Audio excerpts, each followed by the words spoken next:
Good morning students. मैं अनूप कुमार शुक्ला आशा करता हूं कि आप सभी अपने परिवारजनों के साथ अपने घर पर मंगलमय सकुशल व स्वस्थ होंगे। स्टूडेंट्स, मैं आज आपके सामने कवि ऋतुराज द्वारा रचित कन्यादान कविता के बारे में बताने जा रहा हूं। देखो बच्चों, यहाँ प्रस्तुत कविता में कवि ऋतुराज ने माँ और बेटी के बीच होने वाली घटना का वर्णन किया है। यहाँ पे किसने? कवि ऋतुराज ने माँ और बेटी के बीच होने वाली घटना का वर्णन किया है, जब एक माँ अपनी बेटी को शादी के बाद विदा करती है। बच्चों, जब एक माँ अपनी बेटी को शादी के बाद विदा करती है तो उसे ऐसा लगता है मानो उसके जीवन की सारी जमा पूंजी उससे दूर जा रही है। कहने के तात्पर्य इस यहाँ कविता में जो बेटी है वह अपनी माँ की अंतिम पूंजी है। कि वो जो बेटी जिसका वो कन्यादान करने जा रही है वह लड़की अपनी माँ के लिए अंतिम पूंजी है, वह उससे दूर जा रही है हमेशा के लिए। लेकिन फिर उसका पुत्री मोह उससे इस बात से भयभीत करता है। माँ माँ का पुत्री मोह, पुत्री के प्रति मोह, ममता, मोह मतलब ममता, उन्हें इस बात से भयभीत करता है कि उनकी बेटी नए घर जा रही है, उनकी बेटी नए घर में जा रही है, कहीं उसे कुछ परेशानी ना हो या उसे कोई अत्याचार ना सहना पड़े, है ना। ये इन सब के कारण माँ चिंतित होकर, माँ को क्या है, टेंशन हो जाती है और अपनी फूल सी बेटी को भले बुरे का पाठ पढ़ाने लग जाती है जिसे जीवन में आने वाले दुखों का कोई बोध ही नहीं है। मतलब उस कन्या को जिसका वो उसने विवाह किया है, जो अंतिम पूंजी है, जिसका वो कन्यादान करने जा रही है, माँ को इस बात की दुख है कि उसकी लड़की ने जीवन में कभी भी दुखों का बोध नहीं है, मतलब कभी दुखों का सामना नहीं किया, उसे कभी कोई ज्ञान नहीं है दुखों के बारे में, जीवन में आने वाले दुखों की, मतलब भविष्य में आने वाले दुखों का उसे कोई ज्ञान नहीं है। उसने सिर्फ अभी कुछ खुशियां ही देखी हैं। मतलब अपनी माँ के साथ रहकर उस बेटी ने केवल खुशियों का ही अनुभव प्राप्त किया है और उन्हीं के सपने संजाए। किसके सपने संजाए उस बेटी ने? खुशियों के सपने। बच्चों, जब तक किसी लड़की की शादी नहीं होती तब तक उसे घर में एक बच्ची की तरह बड़े लाड़ दुलार से पाला जाता है। ध्यान रखना, जब तक किसी लड़की की शादी नहीं होती तब तो उसे घर में एक बच्ची की तरह बड़े लाड़ दुलार से पाला जाता है, परंतु विदाई के वक्त अचानक से वह बड़ी लगने लगती है और उसकी माँ उसे सही गलत समझाने में लग जाती है। कन्यादान कविता में माँ बेटी को स्त्री के परंपरागत आदर्श रूप से हटकर सीख दे रही है, मतलब परंपराओं से हटकर सीख दे रही है, आदर्श रूप से हटकर सीख दे रही है। जो आइडियोलॉजी है ना प्राचीन काल के, उससे हटकर सीख दे रही है। कवि का मानना है कि समाज व्यवस्था द्वारा स्त्रियों के लिए आचरण संबंधी जो प्रतिमान गढ़ लिए जाते हैं, जो नियम कायदे गढ़ लिए जाते हैं, बना लिए जाते हैं, वे आदर्श के मुलम्मे में बंधन होते हैं। वे आदर्श के मुलम्मे में मतलब वे आदर्श के दायरे में बंधन होते हैं। कोमलता के गौरव में कमजोरी का उपहास छिपा रहता है। लड़की जैसा न दिखाई देने में इसी आदर्शीकरण का प्रतिकार है। बेटी माँ के सबसे निकट होती है बच्चों, और उसके सुख दुख की साथी होती है। इसी कारण उसे क्या है, अंतिम पूंजी का है, क्योंकि वो लड़की अपनी माँ के लिए अंतिम पूंजी है। एकमात्र लड़की है अपनी माँ की वो। ठीक है बच्चों। डियर स्टूडेंट्स, मैं अब कन्यादान कविता का भावार्थ प्रस्तुत करने जा रहा हूँ। देखो यहाँ प्रस्तुत पंक्ति में, मतलब यहाँ कितना प्रामाणिक था उसका दुख। पहली पंक्ति है कितना प्रामाणिक था उसका दुख, तो प्रस्तुत पंक्तियों में कवि कहता है ये कितना प्रामाणिक था उसका दुख, लड़की को दान में देते वक्त जैसे वही उसकी अंतिम पूंजी हो। ये 3 पंक्ति हैं, 3 लाइन हैं। तो यहाँ प्रस्तुत पंक्तियों में कवि कहता है कि अपनी लड़की का कन्यादान अर्थात शादी के बाद विदा करते समय किसी माता का दुख बड़ा ही स्वाभाविक होता है। किसी माता का दुख क्या होता है बच्चों? बड़ा ही स्वाभाविक और वास्तविक होता है। देखो, प्रामाणिक का अर्थ क्या होता है? स्वाभाविक और वास्तविक। प्रामाणिक का अर्थ होता है स्वाभाविक और वास्तविक।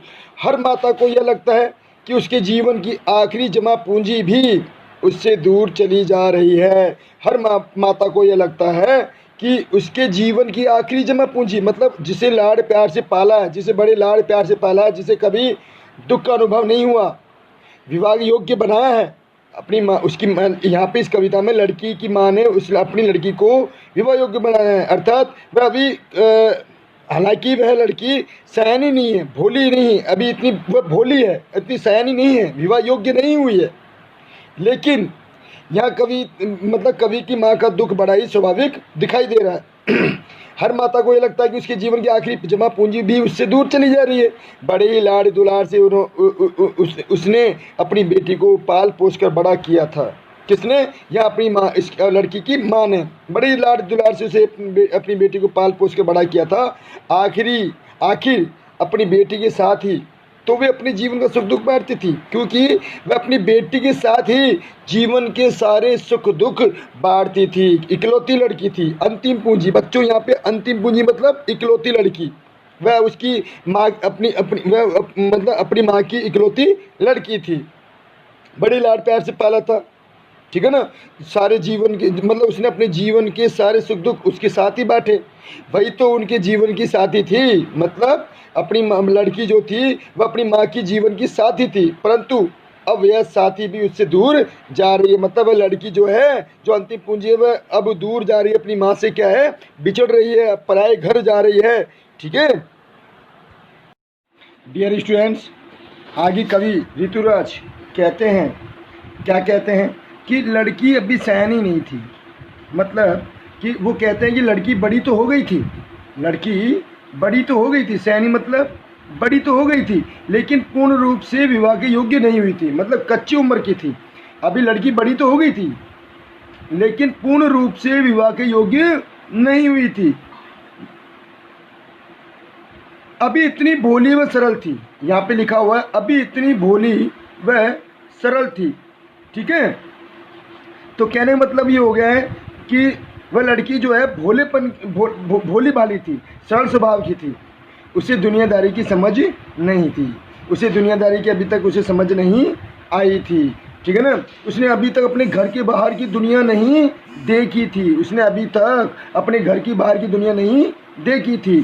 कि उसे सुख का आभास तो होता था, यहाँ पे लिखा है कि उसे सुख का आभास तो होता था। यहाँ पे देखो क्या कि उसे सुख का आभास तो होता था, मतलब कहने का मतलब कि उसे सुख क्या होता है, उसने अपनी माँ के साथ सुख क्या होता है, सुख के पल बिताए थे, उसे महसूस होता। आभास यानी महसूस, आभास यानी क्या होता है बच्चों, महसूस, ठीक है। और यहाँ पे देखो आगे क्या है, कहने का तात्पर्य है कि उसे दुनियादारी की भी पूर्ण रूप से समझ नहीं थी, उसने अभी तक अपने घर के बाहर की दुनिया नहीं देखी थी, उसे जीवन की कठिनाई का सामना नहीं करना पड़ा था, सुख का आभास होता था। मतलब उसने अभी तक उसने जीवन की कठिनाई का सामना नहीं करना पड़ा था उसे, उसका जीवन अभी तक बड़ी सरलता से बीत रहा था, लेकिन दुख बाँचना नहीं आता था। यहाँ पे लिखा है लेकिन दुख बाँचना नहीं आता था, मतलब उससे दुख क्या होता है, दुख क्या होता है उसे अनुभव नहीं था, कोई महसूस नहीं था। उसने जितने भी पल अपनी माँ के साथ बिताए हैं वो सुख के आभास में ही बिताए हैं, है ना। आगे कवि कह रहा है यही कारण है कि उसे खुशियाँ मनाना तो आता था, मतलब सुख का आभास तो था, खुशियाँ मनाना तो आता था, ठीक है, लेकिन परेशानियों का सामना कैसे किया जाए, अर्थात दुख बाँचना नहीं आता था। दुख बाँचना मतलब परेशानियों का सामना कैसे किया जाए, दुख बाँचना मतलब परेशानियों का सामना कैसे किया जाए, उसे बिल्कुल भी आभास नहीं था। ये अभी तक उसे पता नहीं था। अपने घर के बाहर की दुनिया उसके लिए एक धुंधली तस्वीर की थी, मतलब पाठी गाती वह धुंधले प्रकाश की। यहाँ लिखा हुआ ना, पाठी गाती वह धुंधले प्रकाश की, मतलब कहने मतलब ये है कि अपने घर के बाहर की दुनिया उसके लिए एक धुंधली तस्वीर की तरह थी, जिसे वो कभी ठीक से नहीं देख पाई थी, जिसे वो कभी भी ठीक से नहीं देख पाई थी। जब तक कोई व्यक्ति घर के बाहर कदम ना रखे, बच्चों ध्यान रखना, जब तक व्यक्ति अपने घर के बाहर कदम ना रखे, बाहर की दुनिया में वक्त ना गुजारे, तब तक उसका संपूर्ण रूप से विकास नहीं हो सकता। कुछ तुकों और कुछ लयबद्ध पंक्तियों को उसे आभास था, इसलिए अभी तो वह लड़की भोली बच्ची थी, केवल सुखों की कल्पना में ही जी रही थी। उस कुछ तुकों और लयबद्ध पंक्तियों की ही उसे ज्ञान था, मतलब कुछ थोड़े बहुत सुखों की कल्पना में ही जी रही थी। उसने अपने जो भी समय अपनी माँ के साथ बिताए वो कुछ तुकों और लयबद्ध पंक्तियों का उसे आभास था। सुख, थोड़े बहुत सुख के मतलब जो भी सुख उसने बिताए थे तो उसे आभास था। विवाह के बाद जो परेशानियां महसूस होती हैं, क्या कठिनाइयां महसूस होती हैं, उसे आभास नहीं था। स्टूडेंट्स, यहाँ अपनी इस पंक्तियों में कवि ने उस माँ का वर्णन किया है जो विदाई के वक्त अपनी बेटी को नसीहत दे रही है, सीख दे रही है। नसीहत मतलब सीख दे रही है। क्या सीख दे रही है? कि उसे ससुराल में किस तरह रहना है और किस तरह नहीं, कि उसे ससुराल में किस तरह रहना है और किस तरह नहीं। सबसे पहले माँ अपनी बेटी को बोलती है कि माँ ने कहा पानी में झांककर अपने चेहरे पर मत रीझना। माँ क्या बोलती है कि माँ बोलती है कि अपने चेहरे पर मत रीझना, पानी में झांककर अपने चेहरे पर मत रीझना। माँ क्या कहती है कि अपनी सुंदरता पर कभी मत इतराना, कभी गर्व घमंड मत करना, क्योंकि सांसारिक जीवन को सही तरह से चलाने के लिए सुंदरता से ज़्यादा हमारे गुण काम आते हैं। माँ क्या कह रही है कि अपनी सुंदरता पर कभी मत इतराना, कभी मत रीझना, कभी मत रिझाना। रिझाना मतलब इतराना, ठीक है। आगे क्या कहती है माँ? क्योंकि सांसारिक जीवन को सही तरह से चलाने के लिए, सांसारिक जीवन को सही तरह से चलाने के लिए सुंदरता से ज़्यादा हमारे गुण काम आते हैं बेटी। फिर माँ ने अपनी बेटी दूसरी सीख देती है। क्या सीख देती है? कि आग रोटियां सेकने के लिए हैं, जलने के लिए नहीं। माँ कहती है कि अपनी बेटी कहती है कि आग रोटियां पकाने के लिए होती हैं, न कि जलने के लिए। अर्थात आग का स्वभाव खुद दूसरों को जलाने का नहीं है, आग का स्वभाव रोटियां सेकने का है। क्या कहती है माँ? कि आग का स्वभाव दूसरों को जलाने का नहीं, आग पर रोटियां सेकी जाती हैं। रोटियां पकाने के लिए आग रोटियां पकाने के लिए होती है, न कि जलने के लिए। अर्थात वह अपनी बेटी को यह कहना चाह रही है कि अपनी जिम्मेदारियों को अवश्य निभाना, परंतु किसी अत्याचार को मत सहना। मतलब जलने के लिए मतलब किसी अत्याचार को मत सहना। जलने के लिए का तात्पर्य मतलब किसी के अत्याचार को मत सहना, ठीक है ना। उसके बाद माँ कहती है कि वस्त्र आभूषण शाब्दिक भ्रमों की तरह, मतलब वस्त्र आभूषण के मोह में कभी मत पड़ना। माँ कहती है कि वस्त्र और आभूषण की मोह माया में कभी मत पड़ना, यह केवल एक बंधन है। मतलब शाब्दिक भ्रमों की तरह मतलब ये शब्दों का भ्रम है, ये अपने जाल, मतलब जो स्त्री वस्त्र और आभूषण की मोह माया में फंस जाती है, उससे घिरी रहती है, तो वो अपने कर्तव्यों से विहीन हो जाती है। वो अपने कर्तव्यों से क्या हो जाती है बच्चों? विहीन हो जाती है, परे हो जाती है, ठीक है ना। वो अपने कर्तव्य नहीं निभा पाती। इसके चक्कर में बसा बसाया संसार भी उजड़ सकता है। माँ कहती है इसके चक्कर में बसा बसाया संसार भी उजड़ जाता है। यह केवल एक बंधन है, इसे कभी मत अपनाना, इसके जाल में कभी मत फंसना। किसके? वस्त्र आभूषण के, ठीक है ना। अपना कर्तव्य निभाना। डियर स्टूडेंट्स, सबसे अंतिम दो पंक्तियों का जो भावार्थ मैं करने जा रहा हूँ वो इस प्रकार होगा कि माँ ने कहा लड़की होना पर लड़की जैसी दिखाई मत देना। कहने का तात्पर्य है कि इन पंक्तियों में माँ अपनी बेटी को कह रही है, इन दोनों पंक्तियों में माँ अपनी बेटी को क्या कह रही है बच्चों? कि अपने आप को किसी के सामने एक दुर्बल कन्या की तरह प्रस्तुत मत करना। डियर स्टूडेंट्स, माँ ने क्या कहा कि अपने स्वयं को किसी और के सामने एक दुर्बल कन्या की तरह प्रस्तुत मत करना, एक कमज़ोर कन्या की तरह प्रस्तुत मत करना, और ना ही अपनी निर्बलता, अपनी कमजोरी किसी के सामने आने देना। अपनी कमजोरी किसी को जाहिर मत करना। इस संसार में लोग निर्बल के ऊपर ही अत्याचार करते हैं। माँ अपनी बेटी कह रही है कि इस संसार में लोग निर्बल के ऊपर ही अत्याचार करते हैं, इसलिए माँ ने कहा कि अपने भीतर नारी के सभी गुण बनाए रखना, कि अपने भीतर नारी के जो अच्छे गुण हैं उनको संजोए रखना, उनको समाये रखना, सारे गुण बनाए रखना, लेकिन दूसरों के सामने खुद को कभी निर्बल और असहाय मत दिखाना।